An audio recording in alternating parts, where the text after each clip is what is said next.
Houve um tempo em que o mundo parecia ter esquecido Deus. Um tempo em que a fé foi empurrada para os cantos escuros da razão humana. Um tempo em que reis, filósofos e revoluções anunciaram que a religião havia chegado ao fim. Mas foi exatamente nesse cenário de crise espiritual que algo extraordinário começou a acontecer. De forma silenciosa, independente, espontânea, global. Em vilas esquecidas da Europa, nos desertos do Oriente, nas florestas da América, nos salões da elite britânica e nos campos simples de fazendeiros, homens e mulheres começaram a estudar as Escrituras e chegaram à mesma conclusão inquietante. O mundo havia entrado nos últimos capítulos de sua história. Este documentário não é sobre uma denominação, não é sobre um homem, e não é sobre uma data isolada. É sobre um fenômeno histórico real, registrado por documentos, confirmado por testemunhos, reconhecido até por críticos do movimento. Um despertar mundial, um clamor que atravessou continentes, um grito que ecoou nas consciências. O tempo estava se cumprindo. O mundo às vésperas de um despertamento. O mundo às vésperas de um despertamento. O século XVIII caminhava para o seu fim sob o peso de uma confiança quase absoluta na capacidade humana. Era a era da razão, do iluminismo, do progresso científico e da emancipação do pensamento religioso tradicional. Filósofos celebravam a mente humana como autoridade suprema. Teólogos eram ridicularizados. A revelação divina passou a ser tratada como superstição. A Europa culta já não perguntava mais, o que diz Deus? Perguntava apenas, o que diz a razão humana? A Revolução Francesa, iniciada no ano de 1789, não foi apenas uma transformação política. Foi uma ruptura simbólica com a ideia de que Deus governava a história. Igrejas foram profanadas. A Bíblia foi substituída pelo culto à razão. O calendário cristão foi abolido. Uma nova religião secular emergia, o humanismo racionalista. Mas enquanto o mundo celebrava sua libertação espiritual, uma crise silenciosa se aprofundava. O século XIX nasceu mergulhado em contrastes dramáticos. A Revolução Industrial transformava as paisagens e as relações humanas. Grandes fábricas surgiam onde antes havia campos. Multidões migravam para cidades superlotadas. Homens, mulheres e até crianças trabalhavam jornadas desumanas em troca de sobrevivência mínima. O progresso material crescia, mas a dignidade humana diminuía. O alcoolismo alastrava-se. Famílias eram desestruturadas. A pobreza urbana tornava-se endêmica. A escravidão ainda marcava profundamente o Atlântico, enquanto milhões de pessoas continuavam sendo tratadas como propriedade. Era um mundo tecnicamente avançado e espiritualmente exausto. Historiadores descrevem esse período como uma era de ansiedade coletiva. Um sentimento difuso de que algo estava errado permeava a consciência social. Igrejas tradicionais, muitas vezes acomodadas ao poder político, já não ofereciam respostas convincentes para as angústias da população.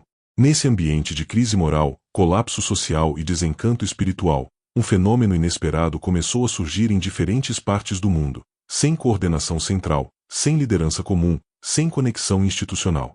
Homens e mulheres, em continentes distintos, começaram a retornar às Escrituras. Não por tradição, mas por urgência. Pastores, estudiosos, camponeses, intelectuais, missionários e até crianças passaram a se debruçar sobre as profecias bíblicas, especialmente os livros de Daniel e Apocalipse. E muitos chegaram, de forma independente, a uma mesma convicção perturbadora. O mundo havia entrado no tempo do fim. E a volta de Cristo aproximava-se rapidamente. Esse movimento não nasceu nos Estados Unidos. Não começou com William Miller. Não foi uma invenção denominacional. Ele surgiu como resposta espiritual a uma civilização em crise. O que viria a ser conhecido mais tarde como mensagem do Advento começou, na realidade, como um clamor silencioso espalhado pelo mundo, uma percepção crescente de que a história humana caminhava para um desfecho profético. E essa convicção surgiria primeiro, longe dos púlpitos famosos, nas margens da história, nos exílios, nas perseguições, no sofrimento. É ali que começa a próxima história.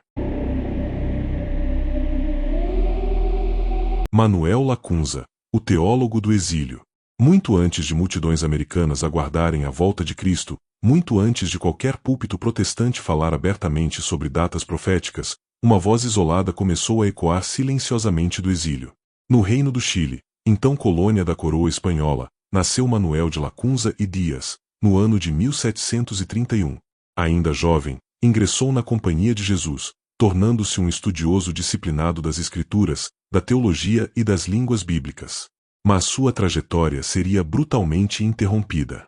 No ano de 1767, o rei Carlos III da Espanha decretou a expulsão dos jesuítas de todos os territórios sob domínio espanhol. Milhares foram arrancados de suas pátrias, seus bens confiscados, suas vocações interrompidas. Lacunza estava entre eles. Forçado ao exílio, atravessou o oceano e foi enviado para a pequena cidade de Imola, na Itália. Ali viveria por décadas, isolado, vigiado e privado de qualquer influência pública. Para muitos, sua vida havia terminado. Mas foi exatamente naquele silêncio que sua missão começou. Longe de sua pátria, longe das estruturas da igreja institucional, Lacunza passou a se dedicar quase exclusivamente ao estudo profundo das profecias bíblicas. Daniel, Apocalipse, os Evangelhos, as promessas escatológicas. Ele lia, relia, comparava textos, estudava idiomas originais e confrontava interpretações tradicionais. E quanto mais estudava, mais inquieto se tornava. Lacunza percebeu que a interpretação dominante da Igreja sobre o reino de Deus, o chamado amilenismo, não fazia justiça ao texto bíblico. A ideia de que as profecias já haviam se cumprido espiritualmente no passado não se sustentava diante das próprias Escrituras. Gradualmente, chegou a uma conclusão ousada e perigosa. As profecias de Daniel não apontavam apenas para o passado. Apontavam para o futuro. E esse futuro estava próximo. Convencido de que vivia nos últimos tempos da história humana, Lacunza escreveu sua obra monumental, A Vinda do Messias em Glória e Majestade. Para evitar perseguição direta da Inquisição, ele adotou um pseudônimo judaico, Juan Josafá ben Ezra, fingindo ser um rabino convertido ao cristianismo. Essa estratégia permitia que suas ideias circulassem com menor suspeita inicial. Na obra, Lacunza defendia que Cristo voltaria de forma literal e visível. O reino de Deus não era meramente simbólico. O anticristo não era uma figura externa distante, mas uma apostasia surgida dentro da própria estrutura religiosa. E os períodos proféticos apontavam para o final do século XVIII e início do século XIX como marco decisivo da história. Ele identificava, com precisão impressionante para sua época, o término dos 1260 anos proféticos no ano de 1798, o mesmo ano em que o Papa Pio VI seria levado cativo por ordem do general francês Louis-Alexandre Berthier. Lacunza jamais viu sua obra publicada oficialmente em vida. Morreu em Imola, no ano de 1801, sem saber a dimensão do impacto que suas ideias ainda causariam. Mas o manuscrito não morreu com ele. Cópias começaram a circular clandestinamente pela Espanha e pela América Latina. Padres, intelectuais e leigos liam o texto em segredo. Muitos passavam noites inteiras estudando as profecias sob uma nova luz. A expectativa pela volta de Cristo começava a nascer em lugares onde ninguém imaginava. O desconforto causado foi tão grande que, no ano de 1824, o Vaticano incluiu oficialmente a obra no Índice de Livros Proibidos. O efeito foi exatamente o oposto do desejado. A proibição não silenciou a mensagem. Ela a amplificou. A ideia de que o mundo vivia o tempo do fim já não podia mais ser contida. E, sem que Lacunza jamais tivesse pregado em público, sua influência atravessaria oceanos, idiomas e culturas. Sua obra chegaria às mãos de um pastor escocês na Inglaterra. Inspiraria círculos proféticos na Europa. Alimentaria o pensamento de estudiosos que jamais ouviram falar de William Miller. O clamor estava se espalhando. Silenciosamente. Irreversivelmente. Globalmente. E em breve, esse clamor deixaria de ser apenas teológico, e se tornaria uma mensagem proclamada nas estradas do mundo. Joseph Wolff, o mensageiro dos desertos. Se Manuel Lacunza foi a voz silenciosa do exílio, Joseph Wolff foi a voz incansável das estradas. Poucos personagens da história cristã atravessaram tantos territórios, enfrentaram tantos perigos e dialogaram com tantas culturas em nome de uma única convicção. O Messias estava às portas. Joseph Wolff nasceu no ano de 1795, na cidade de Weilersbach, na Alemanha. Era filho de um rabino judeu. Desde cedo demonstrou inteligência incomum e profundo interesse pelas escrituras hebraicas. Ainda jovem, iniciou uma jornada espiritual que o levaria a transitar entre tradições religiosas distintas. Estudou o judaísmo, aproximou-se do catolicismo, mais tarde do protestantismo, e acabou ordenado ministro anglicano na Inglaterra. Esse percurso incomum lhe concedeu algo raro: a capacidade de dialogar com judeus, cristãos e muçulmanos com igual naturalidade. Wolff tornou-se poliglota. Dominava mais de 14 idiomas. Lia textos sagrados em seus idiomas originais. Conhecia culturas orientais com profundidade. E possuía uma característica ainda mais incomum: não temia ir aonde ninguém mais ousava ir. Convencido de que as profecias de Daniel apontavam para um juízo iminente e para a breve manifestação do Messias, Wolff tomou uma decisão radical. Viajaria até os confins do mundo conhecido para anunciar essa mensagem. E assim o fez. Durante mais de 20 anos, percorreu regiões que poucos europeus ousavam atravessar. Viajou pelo Egito, pela Palestina, pela Síria, pela Mesopotâmia, pela Pérsia, pela Índia, pela Etiópia e pelas perigosas montanhas do Afeganistão. Em muitos desses lugares, foi o primeiro cristão a entrar abertamente anunciando sua fé. Mas suas viagens não foram românticas. Foram brutais. Em várias ocasiões, foi preso como espião. Foi açoitado publicamente. Foi acusado de blasfêmia. Foi vendido como escravo. Em Bukhara, na Ásia Central, chegou a ser condenado à morte. Segundo seus próprios relatos, já estava diante do executor quando sua serenidade e coragem impressionaram as autoridades locais, que decidiram poupar sua vida. Poucos sobreviveram a experiências como essa. E mesmo assim, Wolff nunca recuou. O mais impressionante, porém, não era apenas onde ele chegava. Era o que ele encontrava. Em suas viagens, Joseph Wolff descobriu algo surpreendente. A expectativa pela vinda do Messias não estava restrita à Europa ou à América. Ele encontrou judeus aguardando a restauração de Israel. Muçulmanos esperando a manifestação final do juízo divino. Cristãos orientais estudando as profecias de Daniel. Comunidades inteiras com tradições que falavam de um tempo de acerto final próximo. Em seu famoso livro de viagens, publicado na década de 1840, Wolff registrou que encontrou expectativa messiânica viva em regiões da Pérsia, da Índia, da Arábia e da África. Para ele, aquilo não era coincidência. Era evidência de que o mundo inteiro estava sendo, de alguma forma, despertado. Baseado em seus próprios cálculos proféticos, Wolff passou a ensinar que a manifestação do Messias ocorreria por volta do ano de 1847. Seu método de cálculo diferia em detalhes do de William Miller, mas a conclusão era semelhante. O tempo estava se esgotando. O impacto de sua atuação foi tão relevante que, no ano de 1837, Joseph Wolff foi convidado a discursar perante o Congresso dos Estados Unidos da América. Diante de políticos e autoridades, declarou com firmeza que a expectativa pela vinda do Messias não era uma superstição americana, nem um fanatismo protestante. Segundo ele, tratava-se de um fenômeno global, presente entre povos de diversas culturas e religiões. Seu testemunho causou perplexidade. E também respeito. Wolff não era um pregador rural. Era um erudito reconhecido. Um viajante respeitado. Um testemunho vivo de que algo estava acontecendo no coração das nações. Enquanto isso, do outro lado do Atlântico, um fazendeiro americano começava a estudar a Bíblia com intensidade crescente. William Miller ainda não era conhecido. Ainda não havia movimento. Ainda não havia multidões.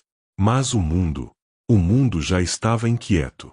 Das bibliotecas da Europa aos desertos da Ásia, das sinagogas às mesquitas, dos salões aristocráticos às vilas camponesas, o mesmo sentimento começava a emergir. Algo estava prestes a acontecer. O juízo se aproximava. O fim da história humana parecia estar diante da porta. O clamor não nasceu na América. Atravessou oceanos antes de chegar lá. E em breve, esse clamor encontraria uma nova forma. Mais organizada. Mais pública. Mais explosiva. Na Inglaterra, um pastor carismático reunia teólogos e nobres em torno das profecias. Na Europa, Conferências proféticas floresciam. E o despertar espiritual começava a alcançar as elites intelectuais. O movimento avançava. O relógio continuava correndo. E o grito da meia-noite começava a tomar forma. O despertamento na Suécia às crianças que pregaram o juízo. No início do século XIX, a Suécia vivia sob rígido controle religioso. A chamada Lei do Conventículo proibia qualquer pessoa de pregar ou ensinar publicamente sem autorização da Igreja Estatal. Reuniões religiosas fora dos templos oficiais eram consideradas crime. Mas, exatamente nesse contexto de repressão espiritual, algo inesperado começou a acontecer. Entre os anos de 1840 e 1845, surgiram em diversas regiões rurais da Suécia relatos de crianças que, de forma espontânea, começavam a falar publicamente sobre arrependimento, juízo e a breve volta de Cristo. Algumas tinham apenas 6 ou 7 anos de idade. Camponeses relataram que essas crianças, muitas vezes simples e sem educação formal, citavam com clareza textos das Escrituras e faziam apelos profundos baseados na mensagem de Apocalipse, capítulo 14, versículo 7. Temei a Deus e dai-lhe glória, pois é chegada a hora do seu juízo. Médicos, professores e até autoridades civis investigaram o fenômeno. Os registros históricos mostram que muitos ficaram perplexos, não encontravam explicação natural para a clareza teológica e o impacto emocional das mensagens proclamadas por aquelas crianças. O resultado foi visível em vilarejos inteiros. Homens abandonaram o alcoolismo. Famílias foram reconciliadas. Comunidades inteiras passaram a viver com profundo senso moral e expectativa espiritual. O governo tentou intervir, mas havia um problema. Não era possível prender crianças por pregarem. Assim, aquilo que começou como um movimento silencioso entre os pequenos tornou-se um dos mais impressionantes despertares espirituais do norte da Europa no século XIX. Sem contato com William Miller. Sem influência americana. Sem coordenação institucional.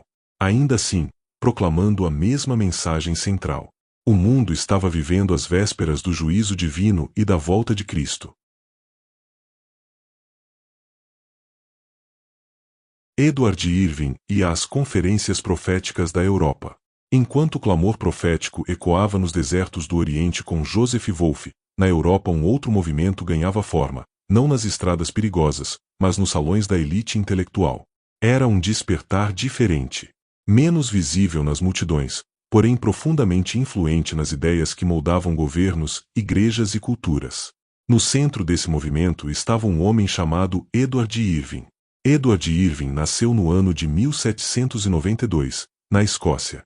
Dotado de notável inteligência, destacou-se como um dos pregadores mais eloquentes de sua geração. Sua capacidade oratória atraiu rapidamente a atenção das classes altas britânicas. Em pouco tempo, tornou-se pastor de uma das igrejas mais frequentadas por aristocratas, parlamentares, acadêmicos e líderes culturais em Londres. Mas Irving não era apenas um orador carismático. Era, acima de tudo, um estudante apaixonado das Escrituras. Ao estudar profundamente as profecias de Daniel e do Apocalipse, chegou à convicção de que a igreja cristã havia negligenciado um tema essencial: a expectativa real e iminente da volta de Cristo. Nesse período, Irving entrou em contato com a obra escrita por Manuel Lacunza, o jesuíta chileno exilado. Impressionado com a profundidade teológica do manuscrito, decidiu traduzi-lo para o inglês, tornando-o acessível ao mundo de língua inglesa. A publicação dessa tradução provocou impacto imediato. Pela primeira vez, círculos acadêmicos e aristocráticos britânicos passaram a discutir seriamente o caráter literal da segunda vinda de Cristo, o cumprimento das profecias de Daniel e a proximidade do juízo divino. O interesse foi tão intenso que, a partir do ano de 1826, começaram a ocorrer encontros formais dedicados exclusivamente ao estudo profético. Esses encontros ficaram conhecidos como as Conferências de Albury. Realizadas na propriedade de Henry Drummond, um banqueiro influente e membro do parlamento britânico, as conferências reuniam alguns dos intelectuais mais respeitados da Inglaterra. Teólogos, linguistas, historiadores, juristas, clérigos, professores universitários e líderes eclesiásticos. Durante anos, esses homens se dedicaram ao estudo sistemático das profecias bíblicas. Analisaram os livros de Daniel. Debateram o Apocalipse. Compararam manuscritos antigos. Estudaram cronologias históricas. Confrontaram diferentes sistemas interpretativos. E, de forma independente, chegaram a uma conclusão surpreendente. O período entre os anos de 1840 e 1850 parecia concentrar os grandes marcos finais da história humana. Eles não conheciam William Miller. Não haviam lido seus sermões. Não tinham contato com o movimento americano. Chegaram a essas conclusões examinando as mesmas profecias, usando métodos próprios, em outro continente, dentro de um contexto completamente distinto. Esse detalhe é crucial para compreender o panorama histórico. A expectativa do advento não estava nascendo em um único ponto do mundo. Ela estava emergindo simultaneamente em múltiplos lugares.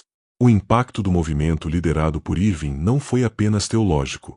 Foi social.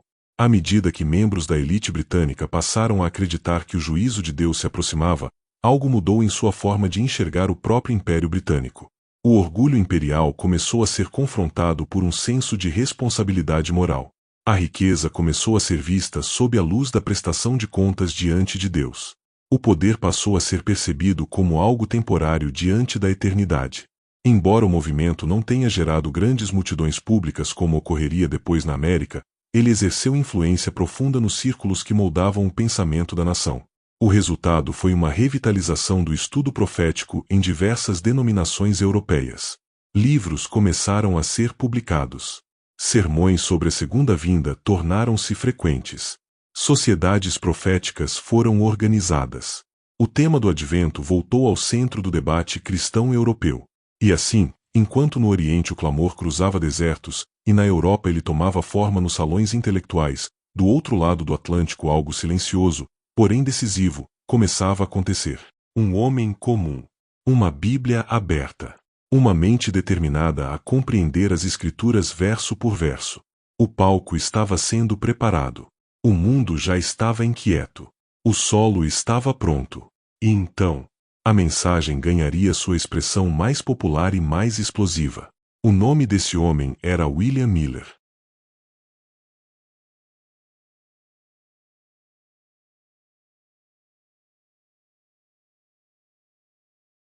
William Miller e o despertar popular da América. Enquanto na Europa o advento era debatido nos salões da elite, nos Estados Unidos a mensagem tomaria um caminho diferente. Não nasceria entre aristocratas. Não começaria em universidades. Mas em uma fazenda simples, entre campos, silêncio e uma Bíblia aberta. O homem que daria voz a esse movimento chamava-se William Miller. William Miller nasceu no ano de 1782, no estado de Massachusetts. Foi criado em um lar cristão, mas ao atingir a juventude passou a adotar uma postura cética. Influenciado pelo racionalismo da época, tornou-se deísta, acreditava em Deus, mas rejeitava a autoridade sobrenatural das Escrituras. Durante anos, considerou a Bíblia um livro contraditório e intelectualmente frágil. Tudo mudou após sua experiência na Guerra de 1812. Confrontado com a fragilidade da vida e a realidade da morte, Miller começou a reconsiderar suas convicções. Voltou-se novamente para as Escrituras, desta vez com uma disposição diferente, não para criticá-las, mas para compreendê-las. Ele estabeleceu um princípio simples. Se a Bíblia era verdadeira, ela deveria ser capaz de explicar a si mesma. Sem acesso a grandes bibliotecas, seminários ou mestres teológicos, Miller iniciou um estudo metódico das Escrituras. Verso por verso. Capítulo por capítulo. Comparando texto com texto. Esse processo levou anos. Ao estudar o livro de Daniel, especialmente o capítulo 8, verso 14, até 2.300 tardes e manhãs, e o santuário será purificado, Miller chegou à conclusão de que aquela profecia não poderia se referir a dias literais, mas a anos proféticos.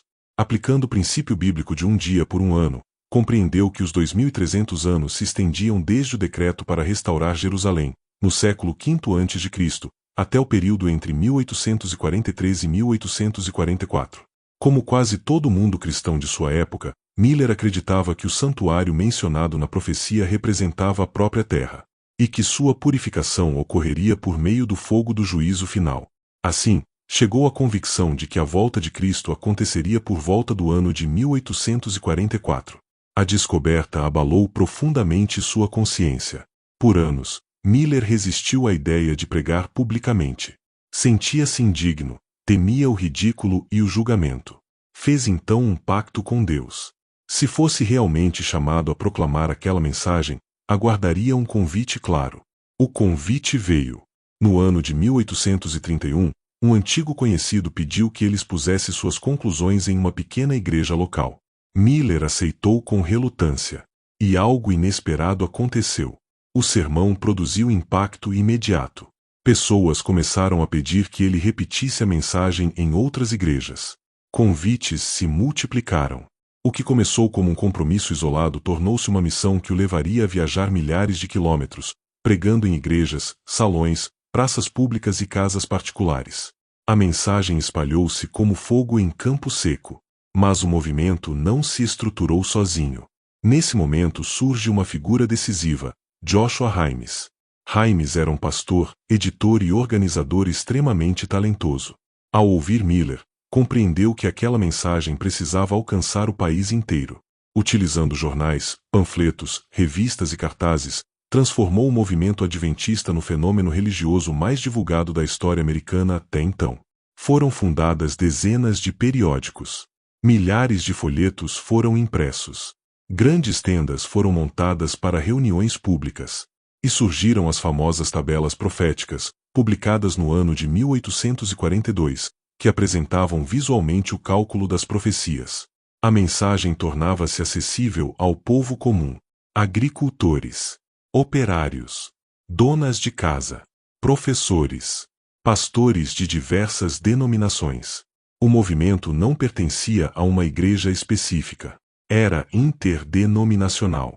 Batistas, metodistas, presbiterianos, congregacionais e muitos outros passaram a estudar juntos as profecias. O impacto social foi extraordinário. Em diversas cidades, cultos eram realizados diariamente. Igrejas ficavam lotadas. Pessoas vendiam propriedades para dedicar tempo ao estudo bíblico. Famílias reconciliavam-se. Dívidas eram pagas. Há registros históricos de restauração moral em larga escala. A imprensa secular não pôde ignorar o fenômeno. Jornais que zombavam inicialmente passaram a dedicar colunas inteiras ao movimento. Debates teológicos tornaram-se assunto público. O tema da segunda vinda de Cristo estava nas ruas, nas casas e nas conversas cotidianas. Nunca antes na história americana um movimento religioso havia mobilizado tantas pessoas em tão pouco tempo. E, ainda assim, William Miller jamais se apresentou como fundador de uma nova igreja. Jamais reivindicou autoridade especial. Jamais declarou ser profeta. Ele se via apenas como um homem que havia estudado a Bíblia e compartilhado aquilo que havia compreendido. Sem saber, estava participando de algo muito maior. Um movimento que não nascerá com ele. Que já ecoava na Europa. Que já cruzava desertos no Oriente. Que já havia sido semeado décadas antes por homens como Bengel, Lacunza, Wolfe e Irving. Mas agora, esse movimento alcançava sua expressão mais ampla, mais popular, mais visível. O mundo estava olhando. A expectativa crescia. A contagem regressiva parecia se estreitar. E uma data começava a ganhar força entre os crentes. Outubro do ano de 1844. O clímax se aproximava. E com ele, a maior prova de fé que aquele movimento já enfrentaria. 22 de outubro de 1844, o grande desapontamento.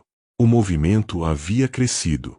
A mensagem havia cruzado cidades, campos, estados e denominações. A expectativa já não era apenas uma doutrina, era uma experiência coletiva. Milhares aguardavam. Após novos estudos das profecias, especialmente a partir das apresentações de Samuel e Snow durante o chamado Clamor da Meia-Noite, consolidou-se entre os crentes a convicção de que a data profética correta seria o dia 22 de outubro do ano de 1844. A lógica parecia sólida. O calendário judaico do dia da expiação. O encerramento do período profético. A coerência com o sistema típico do Antigo Testamento. Tudo parecia convergir para aquele dia. Nas semanas que antecederam a data, o espírito do movimento intensificou-se. Não havia euforia descontrolada. O que predominava era a reverência. Testemunhos históricos descrevem grupos reunidos em oração, famílias reconciliando-se, crentes pedindo perdão uns aos outros, pessoas organizando seus assuntos pessoais com serenidade. Muitos vestiam-se com simplicidade. Outros reuniam-se em casas, igrejas e colinas, não por fanatismo, mas por profundo anseio espiritual. Quando o sol começou a se pôr naquele dia, o silêncio tornou-se quase absoluto. Não havia gritos. Não havia histeria. Havia expectativa. O céu permanecia o mesmo. As horas passavam. E então, a noite avançou. A meia-noite chegou. O amanhecer aproximava-se. E Jesus não veio. O impacto foi devastador. Iran Edson, um dos líderes do movimento no estado de Nova York, registrou a experiência com palavras que ainda hoje ecoam com força. Nossas esperanças e expectativas foram esmagadas, e tal espírito de choro veio sobre nós como eu nunca havia experimentado antes. Choramos e choramos até o amanhecer. O desapontamento não foi apenas teológico. Foi emocional, espiritual, humano. William Miller, o homem cuja voz havia ecoado por toda a América, escreveu poucos dias depois: embora eu tenha sido 2 vezes desapontado, ainda não me sinto abatido ou desanimado.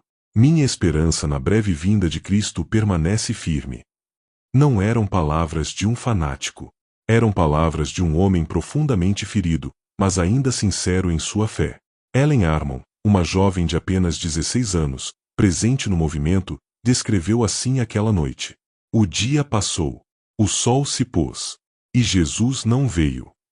Simples, direto, doloroso. O mundo reagiu rapidamente. Jornais zombaram. Antigos amigos ridicularizaram os crentes. Pregadores que antes simpatizavam com o movimento agora se distanciaram. Muitos abandonaram completamente a fé. Para alguns, o movimento havia terminado ali. Mas a história raramente é escrita pelos que desistem. Entre os escombros emocionais daquela experiência, um pequeno grupo fez algo diferente. Eles não negaram o desapontamento. Não o esconderam. Não o romantizaram. Eles decidiram voltar às Escrituras. Não para defender uma data, mas para entender onde haviam errado. E foi justamente nesse momento de dor, silêncio e humildade, que uma nova compreensão começaria a surgir. Não sobre o tempo da profecia, mas sobre o evento. O que exatamente significava a purificação do santuário? O que realmente havia acontecido no céu naquele dia? O desapontamento não seria o fim da história.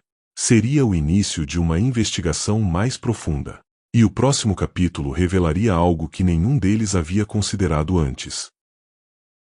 Quando o céu se abriu. O significado profético do desapontamento.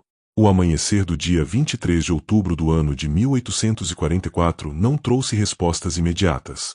Trouxe silêncio. Trouxe confusão. Trouxe dor.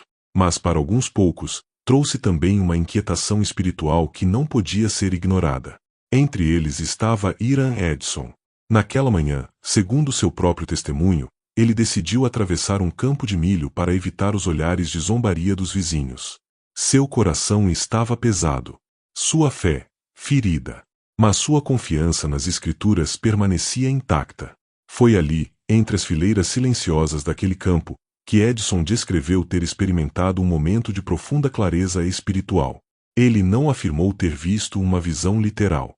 Ele descreveu algo diferente, uma compreensão súbita, intensa e transformadora. A ideia que lhe veio à mente era simples, e ao mesmo tempo revolucionária.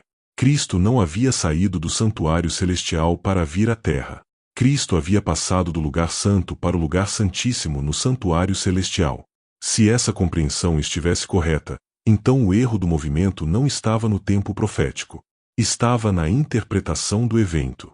A expressão purificação do santuário, registrada no livro do profeta Daniel, capítulo 8, versículo 14, havia sido compreendida por quase toda a cristandade como referência à purificação da terra pelo fogo do juízo final. Mas o próprio livro de Hebreus apresenta outro cenário. Hebreus capítulo 8 descreve a existência de um santuário celestial real. Hebreus capítulo 9 apresenta Cristo como sumo sacerdote ministrando nesse santuário. E todo o sistema simbólico do Antigo Testamento apontava para duas fases distintas do ministério sacerdotal: o ministério diário e o ministério anual do dia da expiação.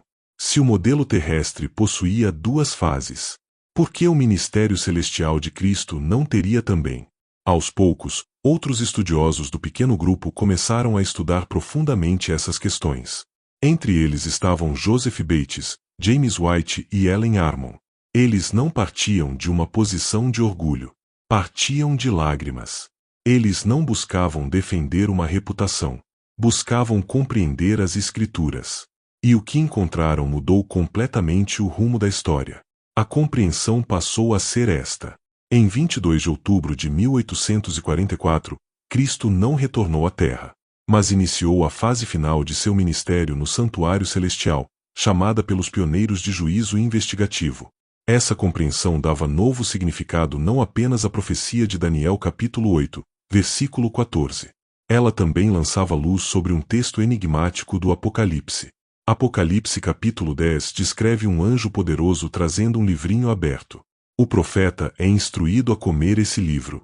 Ele afirma que o sabor era doce na boca, mas amargo no estômago. O movimento adventista inicial reconheceu nesse símbolo sua própria experiência. A doçura da expectativa, a amargura do desapontamento. Mas o texto não termina aí. Apocalipse capítulo 10, versículo 11 declara: é necessário que profetizes outra vez a muitos povos, nações, línguas e reis. O desapontamento não era o fim da missão, era o reinício dela, não mais centrada em datas, mas centrada em compreensão, não mais apenas na expectativa da volta, mas na revelação do ministério atual de Cristo. O pequeno grupo compreendeu que havia sido preservado não por acaso, mas por propósito. A mensagem que surgiria após 1844 não seria uma repetição do passado. Seria um aprofundamento. Uma mensagem com identidade, com estrutura bíblica, com missão global. E assim, do momento mais doloroso da história do movimento, nasceu também sua missão mais duradoura. O que parecia ser o colapso da fé tornou-se o fundamento de uma nova compreensão teológica, não construída sobre emoções, mas sobre estudo, oração e reverência pelas Escrituras. A história ainda não havia terminado. Na verdade, ela estava apenas começando. Das cinzas ao mundo. O nascimento de um movimento global. Após o ano de 1844, o movimento adventista não possuía templos, não possuía organização, não possuía prestígio. O que restava era apenas um pequeno grupo de homens e mulheres comuns, com uma convicção em comum. Eles não possuíam influência política, não tinham apoio institucional, não tinham proteção social, mas tinham algo que não podiam abandonar: a certeza de que Deus os havia conduzido até aquele ponto. Durante os anos seguintes, esse grupo dedicou-se intensamente ao estudo das Escrituras. Sem pressa, sem sensacionalismo, sem marcação de novas datas. Cada doutrina foi construída lentamente, comparando texto com texto, verso com verso, livro com livro. Foi assim que surgiram, progressivamente, as principais bases teológicas que viriam a caracterizar o adventismo. A compreensão do ministério sacerdotal de Cristo no santuário celestial, a centralidade da lei moral de Deus, a importância do sábado bíblico, a esperança literal da volta de Cristo, a natureza inconsciente da morte, a missão profética da Igreja. Nada disso surgiu como um pacote pronto. Tudo nasceu em meio a debates intensos, estudos profundos e espírito de humildade. James White escrevia e publicava com recursos quase inexistentes. Joseph Bates percorria vilas e cidades sustentado por fé e convicção. Ellen White, ainda jovem, enfrentava enfermidades severas, críticas intensas e oposição pública, mas continuava incentivando o estudo bíblico e a coerência espiritual. Durante décadas, o movimento permaneceu pequeno, desacreditado, ignorado. Mas enquanto o mundo observava apenas um grupo frágil, algo estava silenciosamente sendo construído. No ano de 1863, o movimento finalmente organizou-se oficialmente sob o nome de Igreja Adventista do Sétimo Dia. Naquele momento, o número de membros era modesto. Pouco mais de 3.000 pessoas, concentradas quase exclusivamente nos Estados Unidos. Nada indicava que aquele pequeno grupo se tornaria um movimento global. Mas a identidade já estava definida.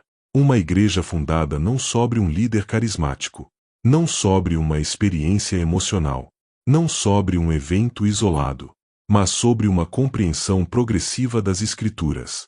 Nas décadas seguintes, a missão se expandiu. Missionários atravessaram oceanos. Educadores fundaram escolas em territórios improváveis. Médicos estabeleceram hospitais em regiões esquecidas. Imprensas foram instaladas em continentes inteiros.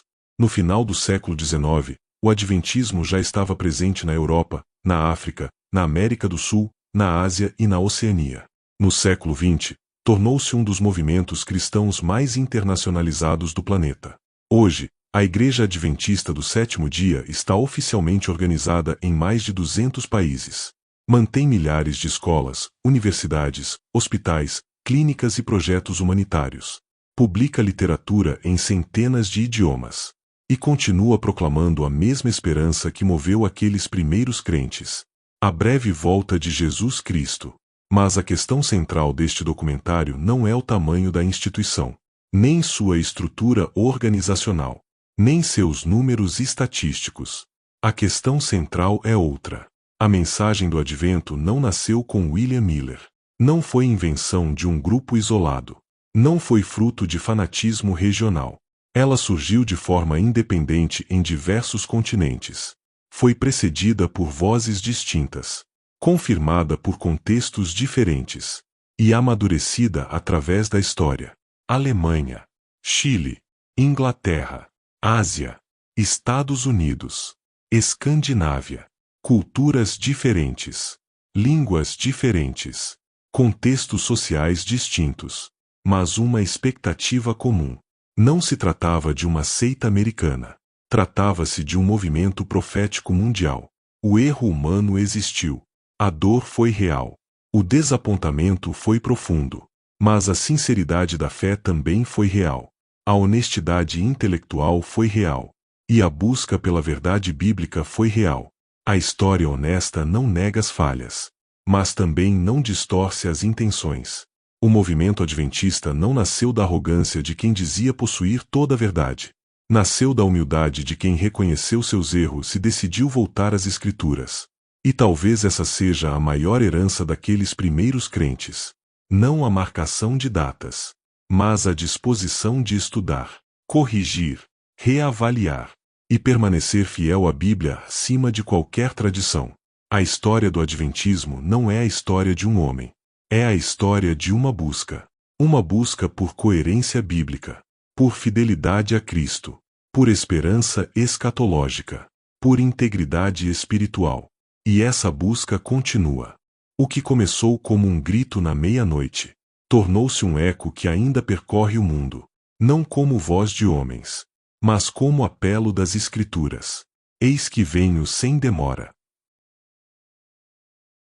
Ao percorrer a história, vimos que a esperança na breve volta de Jesus não nasceu em um único homem, nem em um único país. Ela surgiu em diferentes continentes, entre intelectuais e camponeses, entre líderes religiosos e até entre crianças, como um movimento silencioso, profundo e espiritual que atravessou culturas e fronteiras. Esses fatos históricos revelam algo maior do que simples coincidências, revelam corações sendo despertados, consciências sendo tocadas e mentes sendo conduzidas a buscar novamente a Deus e sua palavra. Para aqueles que creram nessas promessas, não foi apenas um movimento humano. Foi a atuação do Espírito Santo preparando pessoas, ao redor do mundo, para refletirem sobre o juízo, a eternidade e a esperança da redenção.